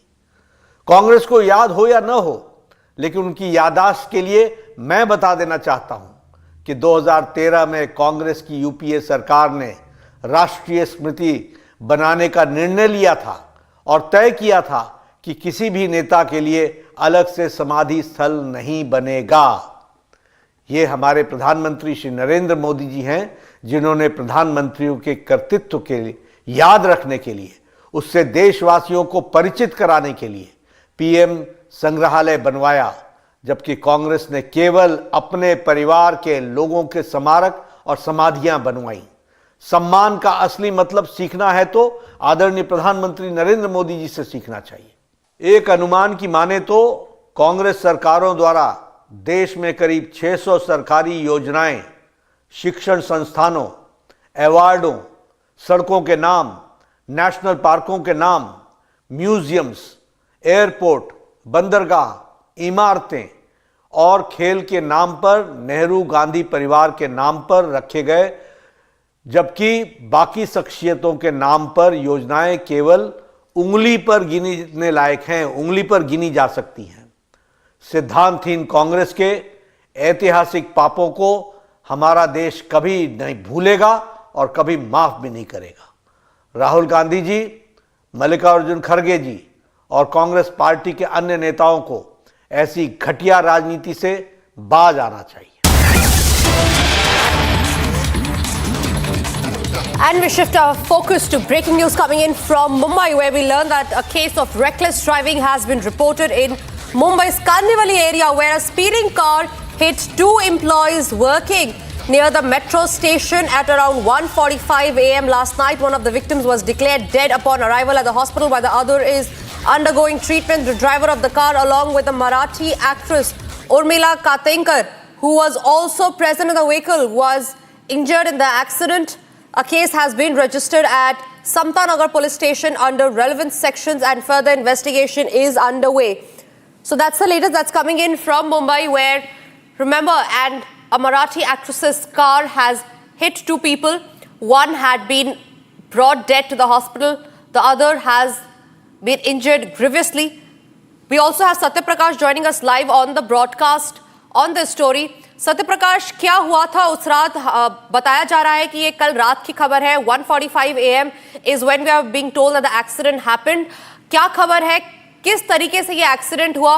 और जो दो घायल हुए थे, एक हमें बताया जा रहा है कि has passed away. Please share more details about the case. देखिए तनीषा, कल शाम देर रात की घटना है, जब ये उर्मिला कंजकर जो है फिल्म की शूटिंग करके घर लौट रही थी, उस समय ये हादसा हुआ है. और जो है ड्राइविंग जो है, जो उर्मिला कंजकर है उनका ड्राइवर चला रहा था. पीछे की सीट पर उर्मिला बैठी थी और जो मेट्रो है पोइसर के पास, कांदीवली में जो पोइसर है वहां पे मेट्रो काम हो रहा है, और वहां पर ये गाड़ी जैसे पहुंचती है वैसे ही डिवाइडर के पास टकराती है. वहां पर टकराने के बाद जो वर्कर थे, जो मेट्रो के नीचे काम कर रहे थे वर्कर, उनको कुचलते हुए आगे जाती है. और ये भयानक एक्सीडेंट हुआ क्योंकि कार की रफ्तार जो है काफी तेज थी, और उस समय जो लोग वहां मौजूद थे उनका कहना था कि रफ्तार तेज होने की वजह से गाड़ी जाके आगे रुकी. इस एक्सीडेंट में दो मजदूर कुचला था, जिसमें एक की मौत हो गई और जबकि एक घायल हुआ जिसका इलाज चल रहा है. उर्मिला भी घायल हुई है जिनका इलाज चल रहा है. ये जो गाड़ी है उर्मिला के नाम से रजिस्टर है. पुलिस ने, समतानगर पुलिस ने इस मामले को लेकर मामला दर्ज कर लिया है, और जो आरोपी है, जो ड्राइवर, उसको हिरासत में लेकर पूछताछ कर रहे हैं. जो अभी तक जो जानकारी प्राथमिक रिपोर्ट आई है कि जो ड्राइवर है वो शराब नहीं पिया था, वो नियंत्रण खो दिया था, जिसकी वजह से इतना बड़ा एक्सीडेंट हुआ है. इस एक्सीडेंट में एक की मौत हुई है, एक घायल हुआ है जिसका इलाज चल रहा है. तनिषा जी, सत्य प्रकाश, एक और सवाल आपसे लेना चाहूंगी. हमें बताइए कि जो गाड़ी चला रहा था, क्या वो उर्मिला का ड्राइवर था या उर्मिला खुद गाड़ी चला रही थी? अभी Urmila, the actress who was present inside the car when the accident happened, अभी वो कहां पे है? क्या उन पे कार्रवाई जारी हो चुकी है? देखिए, जो पुलिस की जानकारी के अनुसार की जो ड्राइविंग है जो है उर्मिला का ड्राइवर चला रहा था, और जो है पीछे की सीट पर उर्मिला बैठी हुई थी. फिल्म की शूटिंग करके वो लौट रही थी, उस समय हादसा हुआ. फिलहाल जो है ड्राइवर को पुलिस ने हिरासत में ले लिया है, पूछताछ किया है. पूछताछ में ये साफ हो चुका है कि जो ड्राइविंग कर रहा था वो उर्मिला का ड्राइवर ही कर रहा था, और जो ड्रंक एंड ड्राइव का मामला नहीं है, जो पुलिस का कहना प्राथमिक जानकारी के अनुसार वो शराब के नशे में नहीं था, नियंत्रण खोया है, जिसकी वजह से एक्सीडेंट हुआ. फिलहाल पुलिस मामले को लेकर जांच कर रही है, और इस मामले से जुड़े भी जितने भी है लोग हैं उनसे पूछताछ कर रही है. जी सत्य प्रकाश, बहुत बहुत शुक्रिया आपका हमारे साथ सारी जानकारी शेयर करने के लिए. Viewers, that's the latest that's coming in from Mumbai. We move on to other stories that we're tracking. A woman was killed while 4 others received severe injuries after a speeding tempo rammed into 4 pedestrians in Mumbai's Ghatkopar West. Take a look at this detailed report.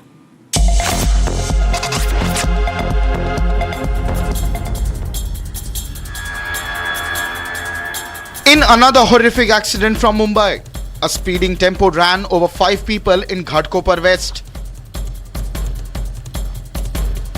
The incident claimed the life of a woman while leaving 4 others severely injured. In swift action, the police nabbed the accused tempo driver while the vehicle was impounded.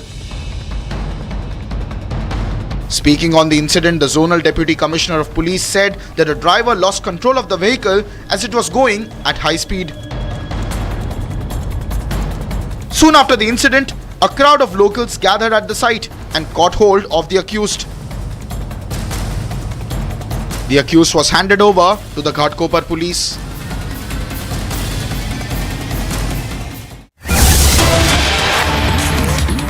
And we shift our focus to breaking news coming in, and this is in regard with the campus assault case that was registered in a university in Chennai. We learned that the Tamil Nadu Governor R.N. Ravi, also the Chancellor of Anna University, has directed university officials to prioritize the safety and security of students following a recent sexual assault case on the campus. Remember, the case that was registered involved a 19-year-old girl. It is appalling. Now, in response to the incident which involved the assault of a 19-year-old student on Christmas Eve, the Tamil Nadu governor has emphasized that the well-being of students is non-negotiable and instructed the university to address security concerns raised by students. So a very strong statement there coming in from the Tamil Nadu governor, where he has spoken to the authorities and the officials of the university. He has said that the security and safety of students in the campus is the priority and it is non-negotiable. Remember, what we are talking about here is a sexual assault case on a 19-year-old girl, completely appalling. The BJP has alleged DMK link to the accused. Annamalai there also protesting. He whipped himself yesterday outside his residence in protest against the DMK. All eyes are now on the NCW, who will be visiting the campus on the 30th of December.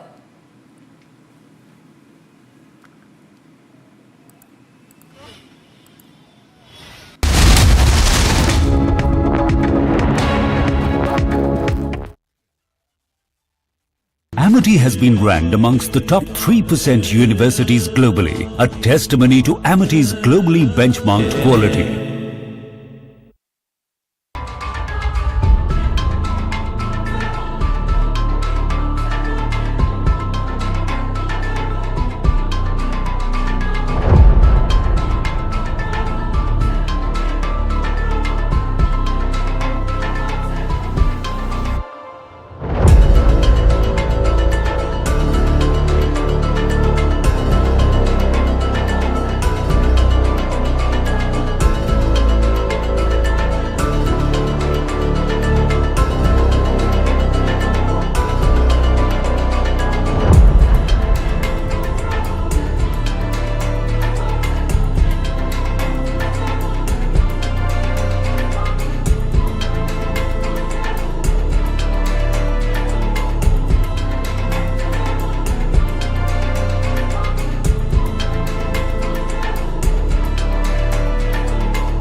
I didn't see the incident, but these things happen in the cricket ground. You've got to accept it, carry on, see that the game goes on. That's important. Yeah.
Just about anything like I did on the Samsung Galaxy S24 Ultra and watch it come to life in color. The sketch to image feature uses AI to convert the sketches into images. Sketch to image with drawing assist. Galaxy AI is here.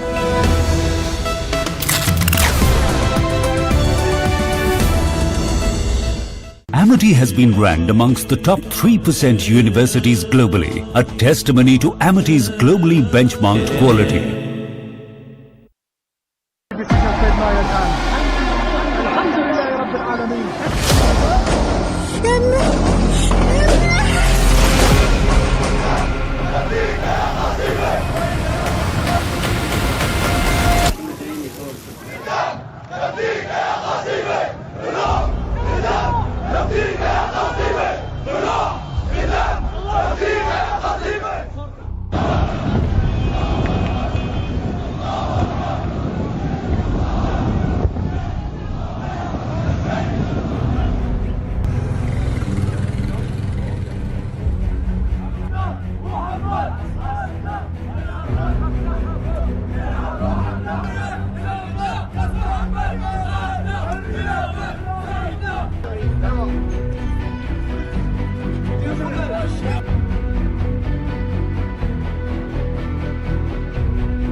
Ladies and gentlemen, ahead of the Delhi Assembly elections, the ruling Aam Aadmi Party and the BJP have locked horns in a fierce war of words over the two welfare schemes promised by Arvind Kejriwal. The fresh row is related to two new schemes announced by Kejriwal.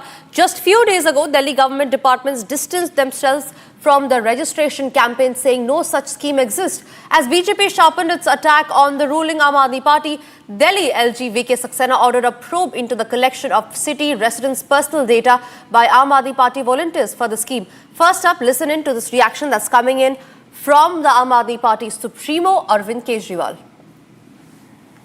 हर महिला को 2100 रुपए दिए जाएंगे। Cabinet ने प्रस्ताव पारित कर दिया था कि हजार रुपए हर महिला को दिए जाएं, लेकिन मैंने कहा था कि चुनाव जीतने के बाद इसको बढ़ा के हम 2100 रुपए हर महिला को देने शुरू करेंगे। बुजुर्गों के लिए हमने ऐलान किया था कि 60 साल से ऊपर के हमारे जितने बुजुर्ग हैं, उन सभी बुजुर्गों को उनके इलाज का सारा खर्च दिल्ली सरकार उठाएगी, चाहे वो प्राइवेट में हो चाहे सरकारी में हो।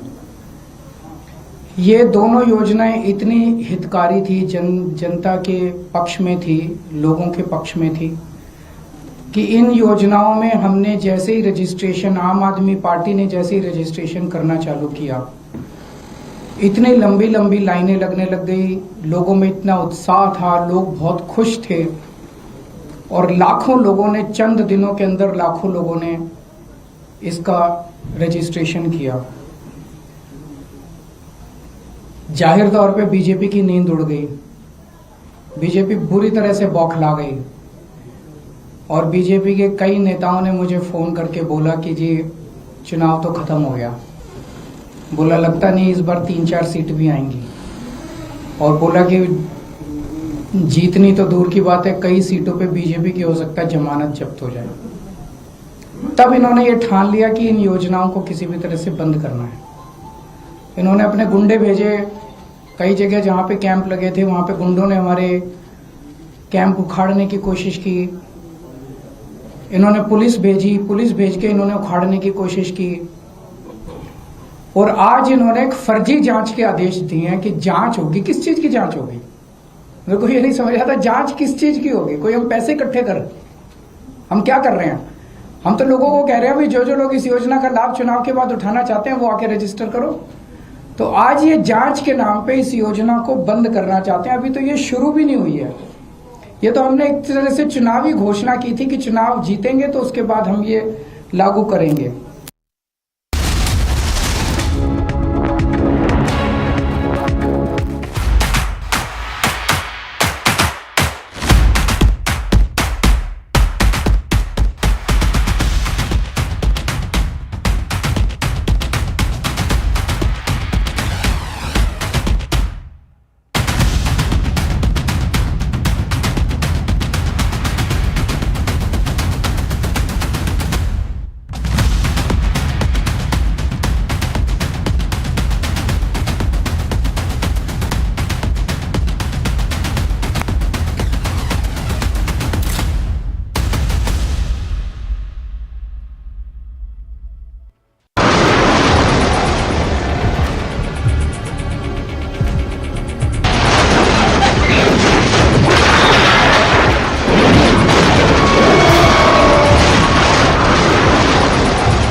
귀로 고양 체스. 귀로 고양 체스.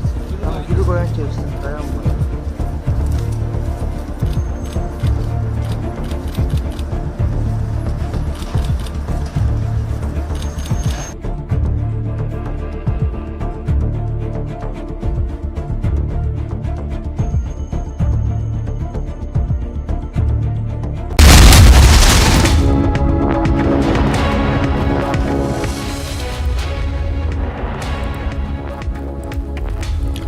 Hello and welcome. You're watching Live and Breaking. The top story that we're tracking on this edition is about the politics that has erupted over the Dr. Manmohan Singh Memorial. Congress and BJP, a fierce war of words over that. The government has settled the debate. We'll get you that story and a lot more on this edition. But before that, here's a quick check of the headlines that we're tracking at this hour. Gandhi परिवार ने अपने परिवार को छोड़कर देश के किस नेता, बड़े नेता को सम्मान दिया है और न ही उनके साथ न्याय किया है, चाहे वो कांग्रेस पार्टी से हो या विपक्ष से हो। Government settles the debate on Manmohan Memorial, calls Rahul's politicization of Dr. Singh's death shameful.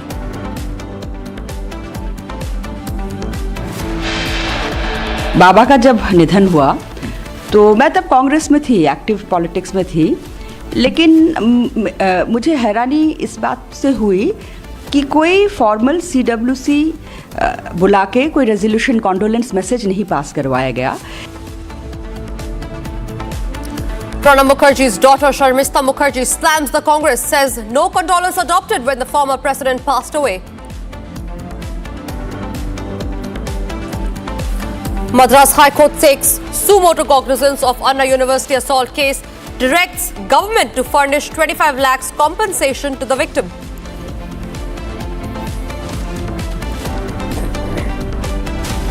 हम तो लोगों को कह रहे हैं भाई जो लोग इस योजना का लाभ चुनाव के बाद उठाना चाहते हैं वो आके रजिस्टर करो। तो आज ये जांच के नाम पे इस योजना को बंद करना चाहते हैं। अभी तो ये शुरू भी नहीं हुई है। ये तो हमने एक तरह से चुनावी घोषणा की थी कि चुनाव जीतेंगे तो उसके बाद हम ये लागू करेंगे।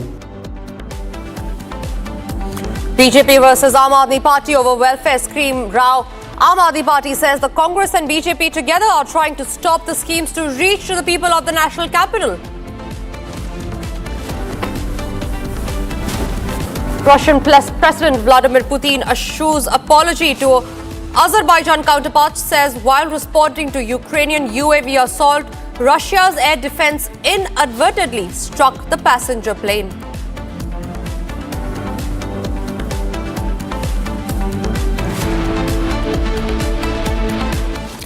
In a late-night development last night, the centre agreed to allocate space for a memorial for late former Prime Minister Manmohan Singh after a dispute erupted between the BJP and the Congress. The Ministry of Home Affairs clarified that the government had received the request from Congress President Mallikarjun Kharge, who had spoken to Prime Minister Narendra Modi and Union Home Minister Amit Shah, urging that Dr. Singh's last rites to be conducted at a dedicated memorial site. It is now Union Minister JP Nadda who has hit out at the Congress for politicizing Dr. Singh's death. Take a listen in to what BJP President and Union Minister JP Nadda had to say. ये वास्तव में बहुत ही दुर्भाग्यपूर्ण है कि कांग्रेस के पूर्व अध्यक्ष राहुल गांधी और वर्तमान में अध्यक्ष मल्लिकार्जुन खड़गे जी देश के पूर्व प्रधानमंत्री सम्माननीय मनमोहन सिंह जी के दुखद देहावसान पर भी राजनीति करने से बाज नहीं आ रहे।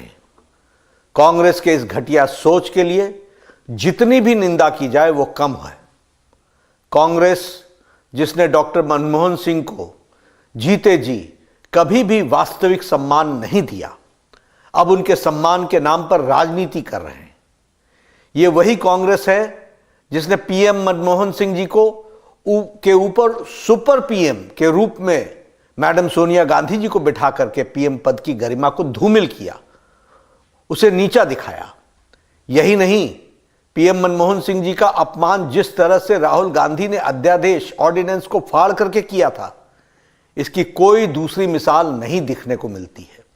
और आज वही राहुल गांधी पूर्व प्रधानमंत्री स्वर्गीय मनमोहन सिंह जी के मौत पर भी राजनीति कर रहे हैं। गांधी परिवार ने अपने परिवार को छोड़कर देश के किस नेता, बड़े नेता को सम्मान दिया है और न ही उनके साथ न्याय किया है, चाहे वो कांग्रेस पार्टी से हो या विपक्ष से हो, चाहे वो बाबा साहब अंबेडकर हों, देश के पहले राष्ट्रपति राजेंद्र बाबू हों, सरदार पटेल हों, लाल बहादुर शास्त्री जी हों या फिर पीवी नरसिम्हा राव जी हों, प्रणब दा हों, सीताराम केसरी जी हों, श्रद्धेय अटल बिहारी वाजपेयी जी हों, अन्य दूसरे किसी भी बड़े नेता को कांग्रेस और गांधी परिवार ने सदैव उनका अपमान किया है। कांग्रेस नेताओं और उनके समर्थकों ने तो श्रद्धेय अटल बिहारी वाजपेयी जी के देहावसान पर के बाद भी उनका अनवरत अपमान किया। इसके कई उदाहरण मौजूद हैं। पूर्व प्रधानमंत्री आदरणीय मनमोहन सिंह जी की समाधि के लिए आदरणीय प्रधानमंत्री श्री नरेंद्र मोदी जी के नेतृत्व में सरकार ने जगह भी दी और परिवार को सूचित भी किया है। फिर भी कांग्रेस झूठी खबरें फैला रही है। वैसे कांग्रेस का इतिहास याद रखने की जरूरत है। 23 दिसंबर 2004 को पूर्व प्रधानमंत्री श्री नरसिम्हा राव जी के निधन के बाद दिल्ली के राजघाट परिसर में समाधि स्थल बनाए जाने की मांग की गई थी, लेकिन उस समय सोनिया गांधी जी ने उनको नामंजूर कर दिया था। उनके पार्थिव शरीर को कांग्रेस के दफ्तर में जगह तक नहीं दी गई थी। कांग्रेस नहीं चाहती थी कि नरसिम्हा राव जी का अंतिम संस्कार दिल्ली में हो और बाद में उनका अंतिम संस्कार हैदराबाद में किया गया। ये प्रधानमंत्री श्री नरेंद्र मोदी जी थे जिन्होंने 2015 में नरसिम्हा राव जी के लिए एक स्मारक की स्थापना की और 2024 में भारत रत्न देकर उनका मान बढ़ाया, सम्मान दिया। जब 2020 में पूर्व राष्ट्रपति भारत रत्न डॉक्टर प्रणब मुखर्जी का निधन हुआ तो कांग्रेस कार्य समिति द्वारा शोक सभा बुलाने की भी जहमत नहीं उठाई गई। कांग्रेस को याद हो या न हो, लेकिन उनकी याददाश्त के लिए मैं बता देना चाहता हूं कि 2013 में कांग्रेस की यूपीए सरकार ने राष्ट्रीय स्मृति बनाने का निर्णय लिया था और तय किया था कि किसी भी नेता के लिए अलग से समाधि स्थल नहीं बनेगा। ये हमारे प्रधानमंत्री श्री नरेंद्र मोदी जी हैं जिन्होंने प्रधानमंत्रियों के कर्तृत्व के लिए याद रखने के लिए, उससे देशवासियों को परिचित कराने के लिए पीएम संग्रहालय बनवाया, जबकि कांग्रेस ने केवल अपने परिवार के लोगों के स्मारक और समाधियां बनवाई। सम्मान का असली मतलब सीखना है तो आदरणीय प्रधानमंत्री नरेंद्र मोदी जी से सीखना चाहिए। एक अनुमान की माने तो कांग्रेस सरकारों द्वारा देश में करीब 600 सरकारी योजनाएं, शिक्षण संस्थानों, अवार्डों, सड़कों के नाम, नेशनल पार्कों के नाम, म्यूजियम्स, एयरपोर्ट, बंदरगाह, इमारतें और खेल के नाम पर, नेहरू गांधी परिवार के नाम पर रखे गए, जबकि बाकी शख्सियतों के नाम पर योजनाएं केवल उंगली पर गिनने लायक हैं, उंगली पर गिनी जा सकती हैं। सिद्धांतहीन कांग्रेस के ऐतिहासिक पापों को हमारा देश कभी नहीं भूलेगा और कभी माफ भी नहीं करेगा। राहुल गांधी जी, मल्लिकार्जुन खड़गे जी और कांग्रेस पार्टी के अन्य नेताओं को ऐसी घटिया राजनीति से बाज आना चाहिए। Meanwhile, tracking all the latest reactions from the BJP as well, which has escalated its attack against the Congress, saying that they have nothing to do but politics over Dr. Manmohan Singh's death. Listen in to the reactions that are coming in. अफसोस ये है कि इसको Sikh versus others का issue बना रहे हैं। सच ये है कि होम मिनिस्ट्री ने ऑलरेडी कहा है खड़गे साहब को, कांग्रेस पार्टी को, कि आप अपने एक ट्रस्ट बनाइए। ट्रस्ट के नाते से जगह होगी। कोई आफ्टरऑल जगह किसी इंडिपेंडेंट को तो नहीं दे सकते या हवा में किसी को नहीं दे सकते। एक कोई ना कोई संस्था चाहिए। संस्कार हो गया, उसको ट्रस्ट बनेगी। ट्रस्ट के नाते से जो उपयुक्त स्थानों को उपयुक्त स्थान सरकार देने को तैयार है, परंतु इसमें राजनीति कर रहे हैं, ये ठीक नहीं है। अफसोस है कि इसको जानकर सिख वर्सेस अदर्स पार्टीज का विषय बना रहे हैं, ये ठीक नहीं है। और जितना काम प्रधानमंत्री मोदी जी ने सिखों के लिए किया उतना आज़ादी के बाद किसी भी प्रधानमंत्री ने नहीं किया। वो करतारपुर का कॉरिडोर हो, वो वीर बाल दिवस हो, या अन्य जो कार्यक्रम सिखों को लेकर प्रधानमंत्री जी करते हैं, उतना तो किसी प्रधानमंत्री जी ने नहीं किया। तो इसलिए इसको राजनीतिक विषय नहीं बनाना चाहिए और ये खास कर सिख वर्सेस अदर नहीं करना चाहिए। और जबकि होम मिनिस्ट्री ऑलरेडी कह चुके कि हम स्थान देने को तैयार हैं। भारत के प्रधानमंत्री रहे डॉक्टर मनमोहन सिंह जी, वो किसी पार्टी के प्रधानमंत्री नहीं रहे। वो इस देश के 10 साल तक प्रधानमंत्री रहे। वो इस देश के अंदर एक क्रांति लेके आए, एक फाइनेंशियल क्रांति लेके आए। कल से ये काम कांग्रेस लगी है। ऐसी गंदी राजनीति, जिंदों पे तो राजनीति करते थे, इस कतर गंदी करते थे कि आदमी को शर्म आ जाए। अभी जो इस दुनिया में नहीं रहे उन पे भी कर रहे हैं। केंद्रीय कैबिनेट ने ये फैसला लेकर कि उनका भव्य मेमोरियल बनेगा एक ट्रस्ट बनकर, और ये जानकारी खड़गे जी को माननीय गृह मंत्री जी ने दी। नोटिफिकेशन जारी हुआ, बकायदा ये नोटिफिकेशन की कॉपी है जिसमें स्पष्ट किया गया कि उनके मेमोरियल के लिए ट्रस्ट कायम करके और उनके लिए बनाया था। और लेकिन इसके बावजूद कांग्रेस इस तरह की गंदी राजनीति पे उतर आई है, ये तो हम कभी कल्पना ही नहीं कर सकते। बताएं, ये इनसे ये पढ़ा ही नहीं जा रहा, ये पढ़ना ही, क्योंकि ये पढ़ना नहीं चाहते, क्योंकि ये इसमें अपनी राजनीति करना चाहते हैं और दिल्ली के चुनाव को लेकर इसमें वोटों की राजनीति करना चाहते हैं।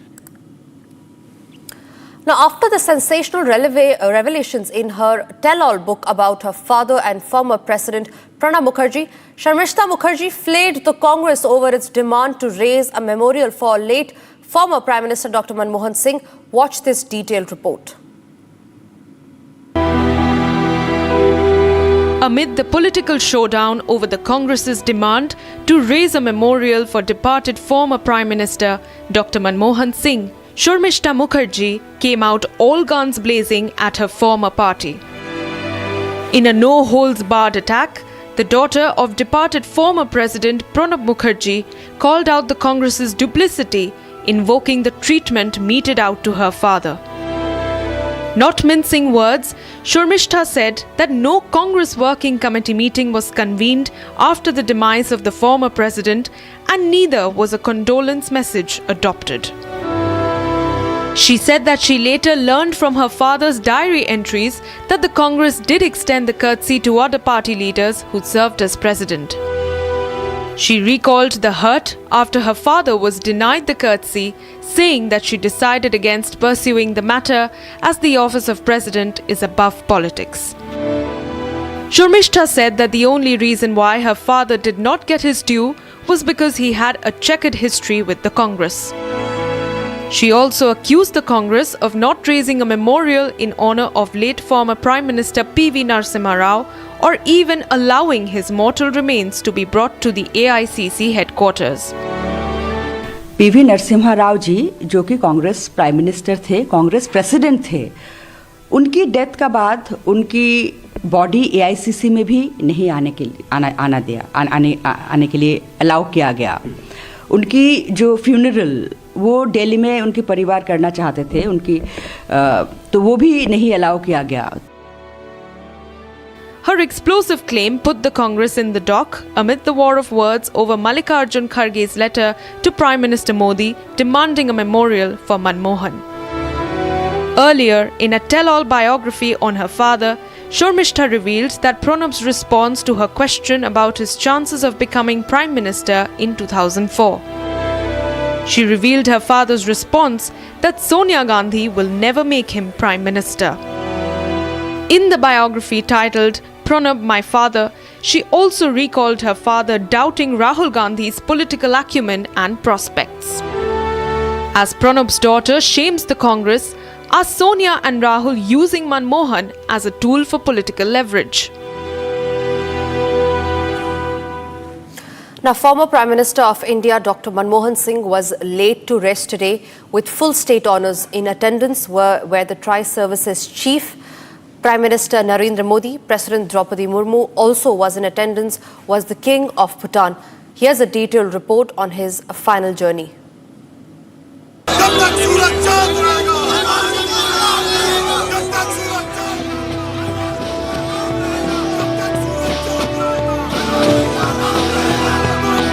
The cortege carrying the mortal remains of former Prime Minister Dr. Manmohan Singh reached Delhi's Nigambooth Ghat earlier today.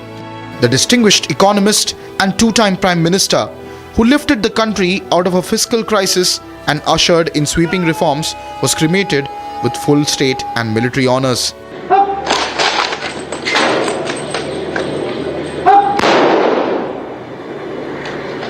Top dignitaries and leaders from across the political aisle, including President of India Draupadi Murmu, Vice President Jagdeep Dhankar, Prime Minister Narendra Modi and the services chiefs were in attendance at the funeral of the reformist former Prime Minister.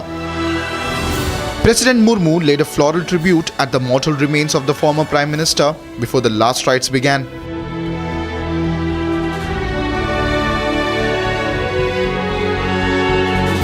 Prime Minister Modi was pictured sitting alongside fellow BJP stalwarts, including Amit Shah, Rajnath Singh, JP Nadda and Kiran Rijiju, as the final rites were underway. Sonia Gandhi and Rahul Gandhi also attended the funeral. along with fellow Congress heavyweights Mallikarjun Kharge, Karnataka's Chief Minister Siddaramaiah and Telangana's Chief Minister Revanth Reddy. Bhutan's king Jigme Kheshar Namgyel Wangchuk was also pictured sitting in the front row at the funeral.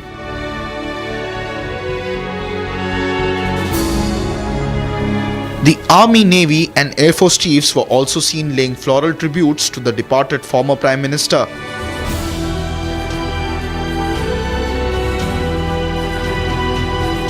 The leaders stood in respect to the reformist Prime Minister as he was accorded with full military honours. Admitted to AIIMS Delhi with age-related complications, the former Prime Minister was declared dead late on Thursday evening. The centre announced 7 days of national mourning in honour of the departed leader, with the tricolour to be flown at half-mast.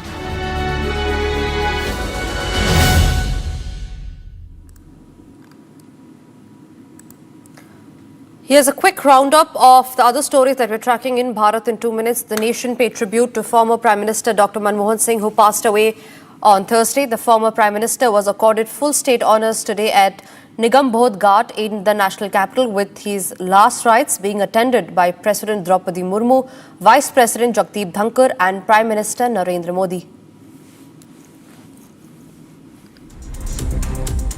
Delhi LG Vinay Kumar Saxena has initiated an inquiry after row erupted over the welfare schemes of the Aam Aadmi Party.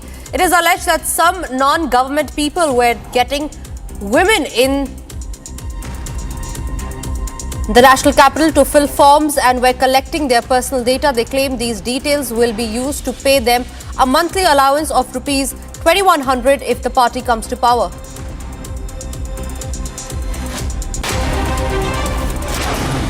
The National Commission for Women has constituted a fact-finding committee to investigate the sexual harassment case at Chennai's Anna University. The two-member committee will investigate the matter and examine the circumstances leading to the incident at the university. They will also assess the actions taken by the authorities in the matter.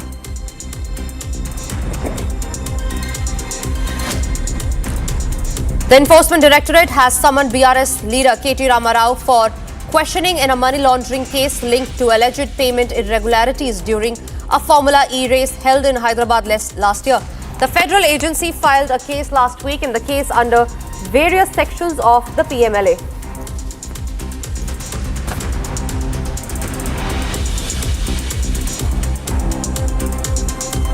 Leader of the opposition in the West Bengal Assembly and BJP leader Suvendu Adhikari targeted the Trinamool Congress-led West Bengal government alleging scam in the ration distribution. He claimed that the rice meant to be distributed through the public distribution system is sent to privately owned rice mills and is further polished to sell in the open market.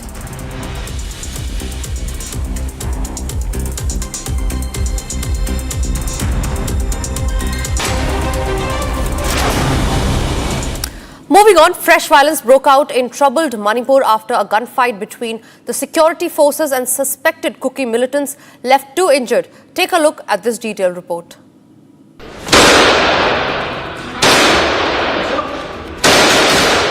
The uneasy calm in Manipur lay in tatters after fresh violence in the troubled northeast state.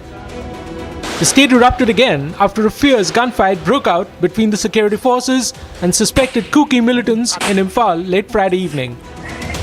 This after suspected militants lobbed explosives in the state capital, drawing return fire from the forces. According to sources, armed Kuki militants from the hills carried out attacks with guns and explosives in Imphal. 2 persons, including a police officer, were injured in the ensuing exchange of fire.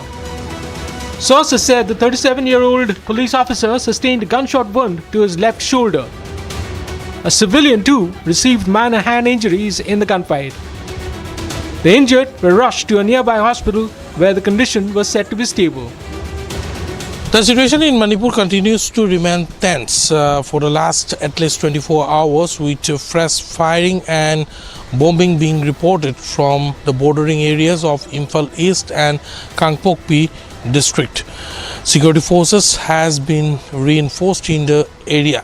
In the last 24 hours, at least 4 people have sustained injury in the fresh firing, including 2 police personnel. Calling for calm and unity in the face of the fresh violence, Chief Minister N. Biren Singh condemned the indiscriminate firing and intense bombardment by suspected Kuki militants. The Chief Minister also sought better coordination between the forces and state police in responding to such incidents. According to reports, the forces managed to pull out several locals, especially women and children, who were caught in the crossfire. The fresh violence has raised fears of an escalation in the ethnic strife which has crippled Manipur, claiming over 250 lives and leaving several more displaced. Ladies and gentlemen, ahead of the Delhi Assembly elections, the ruling Aam Aadmi Party and the BJP have locked horns in a fierce war of words over the two welfare schemes promised by Arvind Kejriwal. The fresh row is related to the two new schemes announced by Kejriwal.